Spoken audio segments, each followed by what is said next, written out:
തിരുവനന്തപുരം ജില്ലയിലെ കാര്യവട്ടം എന്ന പ്രദേശത്ത് സ്ഥിതി ചെയ്യുന്ന പുണ്യപുരാതന ക്ഷേത്രമാണ് ശ്രീ വിയാറ്റ് ചാമുണ്ടേശ്വരി സരസ്വതി ഗണപതി ക്ഷേത്രം.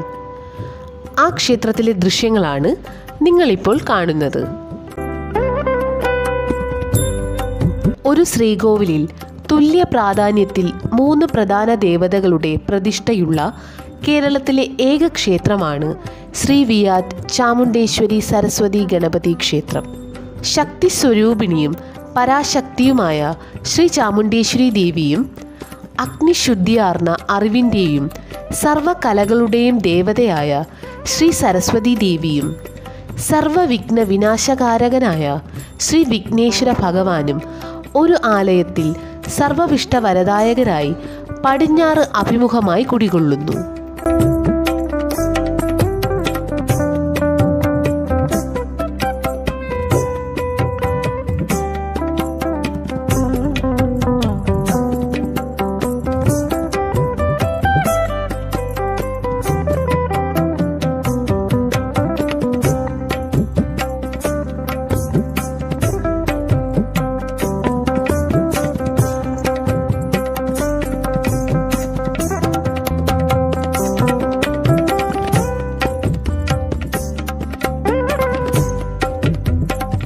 നാലമ്പലത്തിന് പുറത്തായി ശ്രീ ഭുവനേശ്വരി ദേവിയും ശ്രീ മന്ത്രമൂർത്തിയും കിഴക്ക് ദർശനമായി കുടികൊള്ളുന്നു.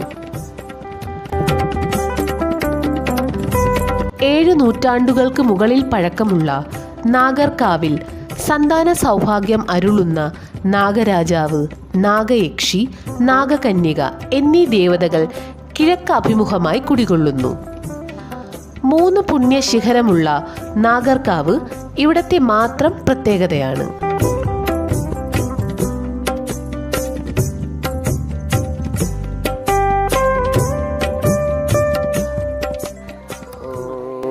വിശ്വാനി ദേവസവിതരുരിതാനി പരാസുവ യദ്ഭദ്രം തന്നെയാസുവ. ഓം ഗുരുഭ്യോ നമഃ. ഓം ഗുരുഭ്യോ നമഃ. നമസ്തേ. എൻ്റെ പേര് ദാമോദരൻ നായർ. ഞാൻ ഈ ക്ഷേത്ര ട്രസ്റ്റിൻ്റെ ചെയർമാനാണ്. എൻ്റെ സഹധർമ്മിണി ശ്യാമള നായർ ഈ ട്രസ്റ്റിൻ്റെ ട്രഷററും ഈ അമ്പലത്തിലെ പ്രധാന സേവികയുമാണ്. സർവീസ് ചെയ്യുന്നതെല്ലാം അവരാണ്. അമ്പലമെല്ലാം കൊണ്ട് നടക്കുന്നത്. അപ്പോൾ ഒരു കൂട്ടായ്മ, ഇതൊരു കൂട്ടായ്മയാണെന്ന് പറയാം. സപ്പോർട്ട് ചെയ്യാനൊക്കെ ആൾക്കാരുണ്ട്. ഇന്ന് ഈ ക്ഷേത്രം സമുദ്ധരിക്കാനുള്ള മഹാഭാഗ്യം ഞങ്ങൾക്ക് 2 പേർക്കും സിദ്ധിച്ചതാണ്. 2002 നമ്മുടെ ക്ഷേത്ര പുനഃപ്രതിഷ്ഠ നടത്തി. 2002 21 വർഷങ്ങൾക്ക് മുൻപ് ഇവിടുന്ന് കുറച്ച് 100 മീറ്റർ താഴെയായിരുന്നു ഇതിൻ്റെ ഒറിജിനൽ ക്ഷേത്രം വരുന്ന സ്ഥലം, ഒരു പനച്ചുവെട്ടിൽ. അപ്പോൾ അതിനെക്കുറിച്ചൊക്കെ പറഞ്ഞാൽ ഒട്ടുണ്ട്. അത് സമയദൈർഘ്യമില്ല. കാരണം അത് ഞങ്ങളുടെ ഇവിടെ നമ്മുടെ വേദപ്പറമ്പിൽ ദാമോദരൻ തിരുമേനിയെ കൊണ്ടുവന്ന് ഇവിടെ അദ്ദേഹം വന്ന് കാണാനുള്ള ഒരു അവസരമുണ്ടായി. അപ്പോൾ അദ്ദേഹം പറഞ്ഞു, ഈ നിങ്ങൾ എടുത്ത വാക്കിൽ ചോദിച്ചത്, നിങ്ങൾ ആറ്റുകാൽ മൂലക്ഷേത്രം കണ്ടിട്ടുണ്ടോ എന്ന് ചോദിച്ചു. കാരണം ആറ്റുകാലിൽ അപ്പോൾ ഞാൻ പറഞ്ഞു അത് ഞാൻ കണ്ടതായിട്ട് ഓർമ്മയില്ല. കാരണം 1950കളിൽ തന്നെ പുനഃപ്രതിഷ്ഠയായി പോയതാണ് ആറ്റുകാൽ. അപ്പോൾ അദ്ദേഹം പറഞ്ഞു, ആറ്റുകാലിലും ദേവി പനച്ചുവട്ടിൽ 21.25 കോൽ ചുറ്റളവിൽ 1 കോൽ പൊക്കത്തിൽ പീഠപ്രതിഷ്ഠയിൽ കലമാൻ കൊമ്പിലാണ് ആറ്റുകാലും ദേവി ഇരുന്നത്. ഇവിടെയും അതുപോലെയാണ് ഇരിക്കുന്നത്. അപ്പോൾ ഈ ക്ഷേത്രം അക്കാലത്ത് ഒരേ ശില്പി നിർമ്മിച്ചതാണെന്ന് നാം മനസ്സിലാക്കുന്നു. നിങ്ങളെന്തിനാ ഇവിടുന്ന് വിളിച്ചുകൊണ്ട് പോകണം, ഇവിടെ തന്നെ സമുദ്ധരിക്കാമല്ലോ എന്നൊക്കെ പറഞ്ഞൊരു കഥയൊക്കെ പറഞ്ഞു. അതപ്പോൾ ഞാൻ പറഞ്ഞു, അവിടെ സ്ഥലം നമുക്കില്ല, സ്ഥലം ഇവിടെയേ ഉള്ളൂ എന്ന് പറഞ്ഞ് അദ്ദേഹത്തിൻ്റെ പെർമിഷനോടുകൂടിയാണ് ഇവിടത്തേക്ക് വായിച്ചു കൊണ്ടുവന്നതല്ല. അതൊരു ചരിത്രം അങ്ങനെ പോകുന്നു.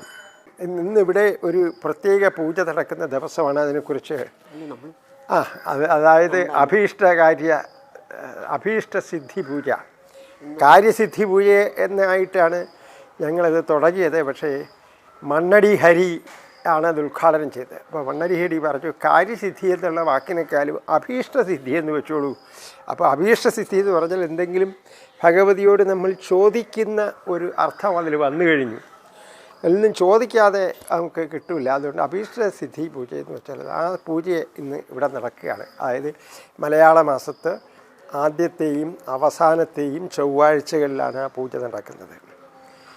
അപ്പോൾ അത് നടത്തുകയാണ് അതിൻ്റെ. കാരണം എന്തെങ്കിലും ഒരു അഭീഷ്ടം നമ്മൾ ഭഗവതിയോട് ഒരു നല്ല അഭീഷ്ടം, ശുഭമായ ഒരു അഭീഷ്ടം ഭഗവതിയോട് പറഞ്ഞിട്ട് 21 അനുഭവ പൂജകളിൽ ചെയ്യുന്നതാണിത്. അപ്പോൾ അതിൽ ഇപ്പോൾ എനിക്ക് എല്ലാവർക്കും വലിയ വലിയ അനുഭവങ്ങൾ ഉണ്ടായിട്ടുണ്ട്. കാരണം എനിക്കുണ്ടായ അനുഭവം, ഞാൻ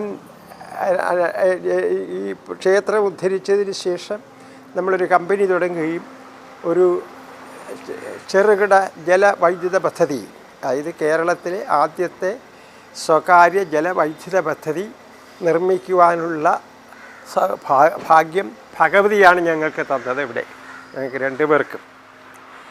അപ്പോൾ അതായിരുന്നു എൻ്റെ അഭീഷ്ടം. എൻ്റെ പൂജ 20 പൂജ കഴിഞ്ഞ് 21ാമത്തെ പൂജയ്ക്ക് മുമ്പേ അത് കമ്മീഷൻ ചെയ്യാൻ കഴിഞ്ഞു എന്ന് പറയാൻ എനിക്ക് വലിയ സന്തോഷമുണ്ട്. ഈ പദ്ധതി ഇടുക്കി ഡിസ്ട്രിക്റ്റിലെ ഇരുട്ടുകാനം എന്ന് പറയുന്ന സ്ഥലത്താണ്. ഇരുട്ടുകാനം, ആനവിരട്ടി, വെള്ളത്തൂവൽ നിങ്ങൾ കേട്ടിട്ടില്ലേ? വെള്ളത്തൂവൽ വില്ലേജിലാണ് എൻ്റെ പ്രോജക്റ്റ് ഇരിക്കുന്നത്. 4.5 മെഗാവാട്ട് ഹൈഡ്രോ ഇലക്ട്രിക് പവർ സ്റ്റേഷനാണ്. അതിന് വിയാറ്റ് പവർ എന്നാണ് പേര്. ചുരുക്കി പറഞ്ഞാൽ ഈ നമ്മുടെ കേരളത്തിൽ എന്തെങ്കിലും ചെയ്യുക, അല്ലെങ്കിൽ പവർ സെക്ടർ എന്ന് പറഞ്ഞാൽ ഗവൺമെൻറ്റിന് വെച്ചിരുന്ന സെക്ടറാണ്. പ്രൈവറ്റൈസ് ചെയ്തിട്ട് വളരെ അടുത്ത കാലത്താണെന്ന് പ്രൈവറ്റൈസ് ചെയ്തത്. ഇപ്പോൾ എല്ലാവർക്കും ഉണ്ടാക്കാം. അപ്പോൾ അതിൽ എനിക്ക് അവിടെ 14 കോടതി കേസുകൾ വന്നു. ഇതിന് എഗൻസ്റ്റായിട്ട് 11 കേസുകൾ ലോവർ കോടതികളിലും, 2 കേസ് നമ്മുടെ ഹൈക്കോടതിയിലും, 1 കേസ് സുപ്രീം കോടതിയിലുമാണ് വന്നത്. അപ്പോൾ ലോവർ കോടതികളിലെല്ലാം ഞാൻ തോറ്റുവെങ്കിലും ഹൈക്കോടതിയിൽ ഞാൻ ജയിച്ചു. എനിക്ക് പ്രോജക്റ്റ് ചെയ്യാനുള്ള അനുവാദം കോടതി തന്നു. അതിനെ എതിർ പാർട്ടികൾ സുപ്രീം കോടതിയിൽ ചലഞ്ച് ചെയ്തു. സുപ്രീം കോടതിയിൽ ഞാൻ ജയിച്ചു. അവർക്ക് SLP ഒന്നും കിട്ടിയില്ല. അങ്ങനെ അത് പോയത് അത്രത്തോളം ഇതായിട്ടുള്ള ഒരു വലിയ ആഗ്രഹമായിരുന്നു ഞാൻ പറഞ്ഞതും എനിക്ക് ഭഗവതി തന്നു. വിയാറ്റ് ദേവി ക്ഷേത്രത്തിൻ്റെ ഉദ്ദേശവും അതാണ്. നമുക്ക് എങ്ങനെ ആത്മീയമായിട്ട് ഉയരാം, എങ്ങനെ നമുക്ക് മനോബലം കൂട്ടി നല്ലൊരു ജീവിതം, അത് നമ്മുടെ മനസ്സിൻ്റെ ഇതുപോലെയാണ് നമുക്ക് ജീവിക്കാൻ പറ്റുന്നത്. അപ്പോൾ അതാണ് അമ്പലത്തിൻ്റെ പ്രത്യേക ഉദ്ദേശം. അതിനുവേണ്ടി നിരവധി ക്ലാസ്സുകൾ, പിന്നെ വിവിധ തരത്തിലുള്ള അനവധി പൂജകൾ, സന്താന സൗഭാഗ്യ പൂജ, അഭീഷ്ടസിദ്ധി പൂജ, പിന്നെ മംഗല്യ പൂജ, സരസ്വതി പൂജ, അങ്ങനെ ഏത് പൂജയും നമുക്കിവിടെ ചെയ്യാം. എന്തുകൊണ്ടെന്നാൽ 3 പേരും വളരെ യോജിപ്പോടെ, ഐക്യമാണ് ഇന്നത്തെ കാലത്ത് ഇല്ലാത്തത്. പക്ഷേ ഇത് അതിനൊരു പ്രതീകമായിട്ട് 3 വ്യത്യസ്ത ഭാവങ്ങളുള്ള ശ്രീ ചാമുണ്ടേശ്വരി ദേവി, ശ്രീ സരസ്വതി ദേവി, ശ്രീ മഹാഗണപതി ഒരേ ശ്രീകോവിലിൽ വളരെ അഭീഷ്ട വരദായകരെന്നാണ് നമ്മൾ പറയുന്നത്. ഏത് അഭീഷ്ടം തരാനുള്ള ഒരു അനുഗ്രഹത്തോടെ ഇരിക്കുകയാണ് അഭീഷ്ട വരദായകർ. അങ്ങനെ അപ്പോൾ അതിന് തയ്യാറെടുക്കലാണ് നമ്മുടെ മെയിനായിട്ടുള്ള ഉദ്ദേശം. ബഹുവേര വിധി എന്നാണ് പറയുന്നത്. ഇത് ശുഭമാണോ എന്ന് നമ്മുടെ ദേവപ്രശ്നത്തിൽ തെളിഞ്ഞാൽ മാത്രമേ ചെയ്യാൻ പറ്റൂ എന്നുള്ള കാര്യം മറക്കണ്ട.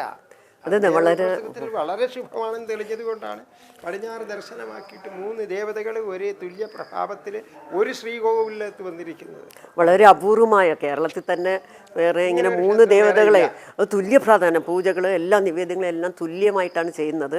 അത് വളരെ അപൂർവമാണ്. നമുക്ക് ക്ഷേത്രത്തിൻ്റെ പുറത്ത് കൽവിളക്കിൻ്റെ മുമ്പിൽ നിന്നാൽ 3 പേരെ ഒരുമിച്ച് തൊഴാനും പറ്റും. അതും വളരെ അപൂർവമാണ്. എല്ലാ ഭക്തജനങ്ങളും ഈ അമ്പലത്തിൽ വരണം, ഈ പൂജകളെല്ലാം പ്രയോജനപ്പെടുത്തി അവരുടെ ആഗ്രഹങ്ങളൊക്കെ സാധിക്കണം. അങ്ങനെ എല്ലാവരോടും പ്രാർത്ഥിക്കുന്നു. പിന്നെ ഒരു നാടിൻ്റെ തന്നെ ഐശ്വര്യമാണ്. അങ്ങനെ വിയാറ്റമ്മ എന്ന് പറഞ്ഞാൽ ഈ നാട്ടിന് അഭിവൃദ്ധിക്കും ഐശ്വര്യത്തിനും എല്ലാവരും ഭക്തർക്ക് സായുജ്യം നേടി എല്ലാവരും നല്ല സന്തോഷത്തോടെ ജീവിക്കാനായിട്ടാണ് അമ്മ ഇരിക്കുന്ന. ആ അമ്മയെ നമിക്കുന്നു. എല്ലാവർക്കും നന്മ വരട്ടെ എന്ന് പ്രാർത്ഥിക്കുന്നു. എല്ലാവർക്കും ആയുരാരോഗ്യ സൗഖ്യം നേരുന്നു. ലോക സമസ്ത സുഖിനോ ഭവന്തു. ഞാൻ യാദൃശ്ചികമായിട്ടാണ് തിരുവനന്തപുരത്തേക്ക് ജോലിയുടെ ഭാഗമായിട്ട് വരുന്നതും കാര്യവട്ടം വരുന്നതും. ആ സമയത്ത് ക്ഷേത്രത്തിൽ തൊഴാൻ വേണ്ടി വന്നതാണ്. അന്ന് ഈ ക്ഷേത്രത്തിൻ്റെ ഒരു ചൈതന്യം എന്നെ ആകർഷിക്കുകയും അതിനുശേഷം പിന്നീട് എല്ലാ ദിവസങ്ങളിലും വരാൻ വേണ്ടിയിട്ടൊരു ഇതുണ്ടായിരുന്നു. അങ്ങനെയാണ് ഞാൻ ക്ഷേത്രമായിട്ട് ബന്ധപ്പെട്ട് ഇതാവുന്നത്. അതിനുശേഷം ശേഷം നമ്മുടെ ജീവിതത്തിലുണ്ടായ മാറ്റങ്ങൾ എന്ന് പറഞ്ഞാൽ വളരെ വലുതാണ്. അപ്പോൾ നമ്മൾ ആ ദേവിയിൽ അർപ്പിച്ച് നമ്മൾ എന്ത് ചെയ്യുന്നു അതിനനുസരിച്ച് നമുക്കൊരു ഇത് കിട്ടുന്നുള്ളത് തീർച്ചയാണ്. ഇപ്പോൾ ഞാൻ വന്നതിന് ശേഷം തന്നെ ഒട്ടനവധി ഭക്തജനങ്ങൾ വന്ന് അവരുടെ അനുഭവങ്ങൾ പറയുകയും അവരുടെ ഓരോ കാര്യങ്ങൾ സാധിച്ചു പോവുകയും ചെയ്യുന്നത് സർവാഭിഷ്ടവരദായർ എന്നാണ് അറിയപ്പെടുന്നത്. അതേപോലെ തീർച്ചയായും ഒരു ശ്രീകോവിൽ 3 പേര് തുല്യ പ്രാധാന്യത്താൽ പടിഞ്ഞാറ് ഭാഗത്തേക്ക് ബഹുവേര വിധി പ്രകാരം ഇരിക്കുന്ന അത്യപൂർവ്വ ക്ഷേത്രമാണ്. തീർച്ചയായും ഭക്തജനങ്ങൾ വന്നൊരിക്കലെങ്കിലും തൊഴേണ്ട ഒരു ക്ഷേത്രം തന്നെയാണ് വിയാറ്റ് ചാമുണ്ടേശ്വരി സരസ്വതി ഗണപതി ക്ഷേത്രം. കാരണം